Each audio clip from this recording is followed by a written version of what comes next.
I never believed in demons, not even after I found the tapes. It started with a house.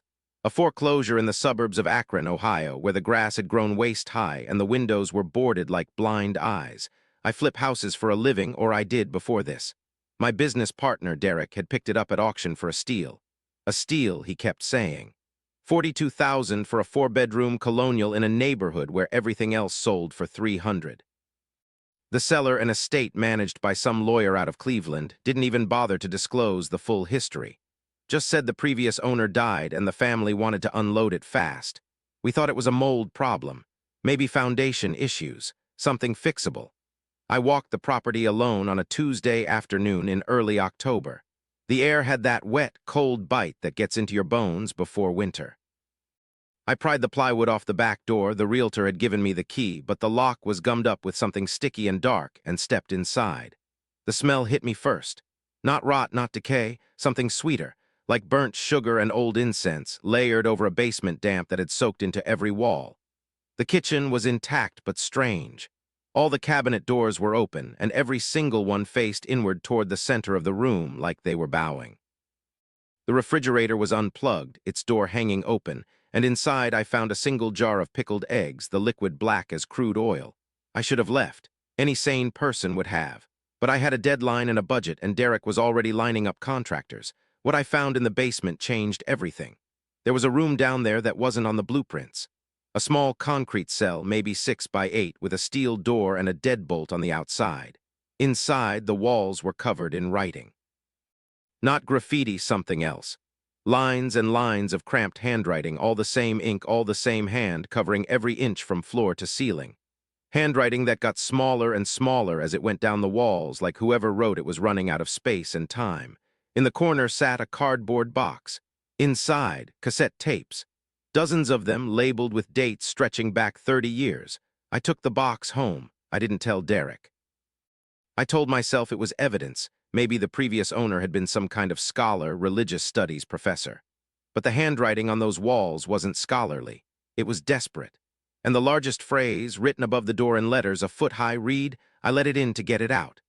The first tape I played that night, alone in my apartment with a beer and a notebook, changed everything I thought I knew about the world. The voice on the recording belonged to a man named Thomas. He sounded calm at first, professional.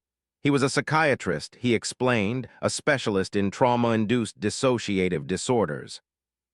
He had a patient who came to him claiming she heard someone counting in the walls of her childhood home. A slow, steady count, she said. In Latin, she'd been hearing it for 30 years. Thomas didn't believe in demonic possession. He stated this clearly, almost defensively, like he was anticipating someone would ask. But after 6 months of sessions, the patient stopped coming. Her family said she was fine, better than fine. She started going to church again, baking pies, gardening. Normal. Too normal, Thomas got curious. Against every ethical boundary he had, he visited the house himself. The tapes were his documentation, hours and hours of recordings he made in that basement. He started with skepticism, ended with something else. On tape 7, I heard it for the first time. Thomas is whispering. He says, "It's 3 a.m., I'm in the basement. I don't know why I came back here tonight. I can't stop thinking about the counting. I keep hearing it when I try to sleep. So I'm going to test something. I'm going to respond." Silence, then very faint, a voice, not Thomas's voice, not human.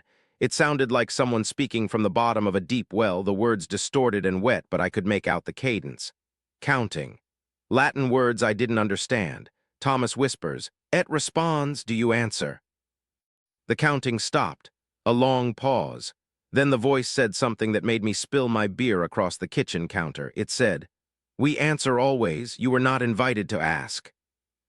Tape 7 ended. Tape 8 was blank. Tape 9 was Thomas sobbing. I should have thrown the tapes away. I almost did. But I kept going, the same morbid curiosity that makes people slow down at car accidents, the same professional stubbornness that made me think I could handle it because I was a rational person who lived in a rational world. Tape 12 changed my relationship with silence forever. Thomas has been recording for 3 weeks straight. His voice is hoarse, broken. He says he hasn't slept. He says he's been trying to get the entity to leave the basement to come into the main house because he thinks it's tied to the concrete room. But it won't leave. It's anchored there, he says, to something. Then on the recording, I heard him walk up the basement stairs. His footsteps creaked. A door opened. He was leaving, but the tape kept running. And from the open basement door, his own voice echoed back, not in faint repetition, but in clear, perfect mimicry. The voice on the tape that was not Thomas said, in Thomas's exact tone, "I'm not going anywhere. I'm in your throat now. I'm learning how to speak you." The tape ended. I didn't play another one for 3 days, but I didn't return the box either. I kept it in my closet. I told myself I was going to give it to a professor at the university, maybe someone in parapsychology. I told myself I needed to understand what I was dealing with. I started researching the house's history. The previous owner, the man who died, was Thomas.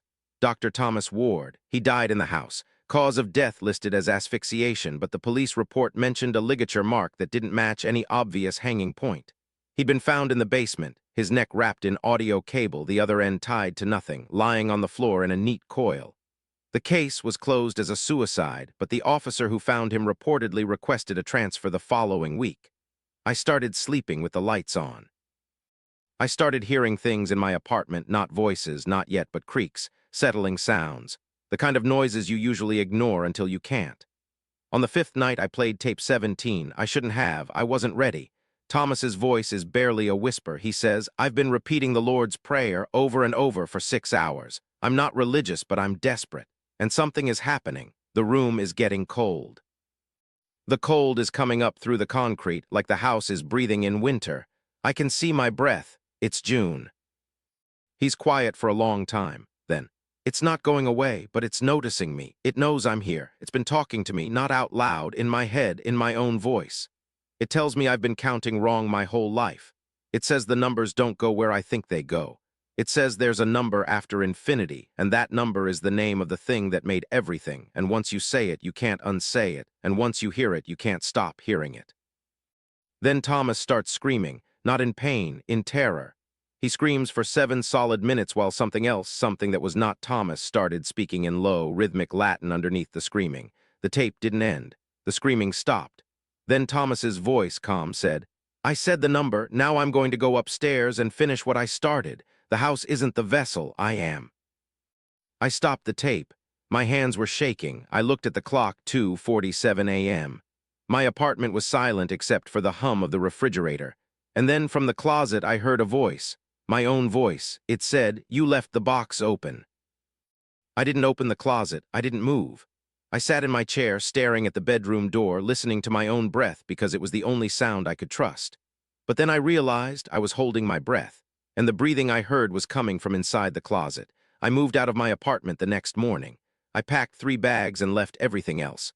I drove to a hotel 30 miles away, paid cash, and sat in a room with no closet and no tapes. But I brought one. Tape 22. The last one. I found it separate from the others, tucked into the lid of the box like a bookmark. I haven't listened to it yet. I'm writing this from a Super 8 outside Columbus. I haven't slept in 2 days. Every time I close my eyes, I see the handwriting on the walls of that basement room. Every time a fan kicks on or a car passes outside, I feel my throat tighten. Tonight, I took the tape out of my bag. I held it in my hands. It's unlabeled, no date, no markings, just the tape itself. And I could swear before I put it back in my bag, I saw it move, just slightly, like it was breathing. I called Derek this morning. I told him we need to back out of the house deal. He laughed and said it was too late. He'd already started demo in the basement. He said he found something interesting under the concrete slab. A vault, small like a safe deposit box but made of lead. He asked if I wanted to come see it. I told him to leave it alone. He said it was already open. He said, "There's nothing inside but a note. It says play tape 22. What does that mean, man? You know something about this." I hung up. He's called me 14 times since. I'm not answering because I looked at the tape in my hand and I know what's on it. I know what Thomas recorded last. I know why it wasn't in the box, why it was hidden in the lid. He recorded it after he died, and I'm pretty sure if I play it, whatever was in that house will know exactly where I am. But here's the thing I can't stop thinking about. The thing that's keeping me awake even more than the fear. My bag is zipped shut. I checked it 3 times. And the tape is sitting on the nightstand. Not inside it, on the nightstand, like something moved it while I was typing. I'm going to check out of this hotel and keep driving. I don't know where, somewhere without basements. somewhere without boxes of tapes from dead men who answered questions they should have never asked. But I have a feeling, a terrible feeling, that it's too late, because it's not in the house. It's in my throat now, and it's learning how to speak me.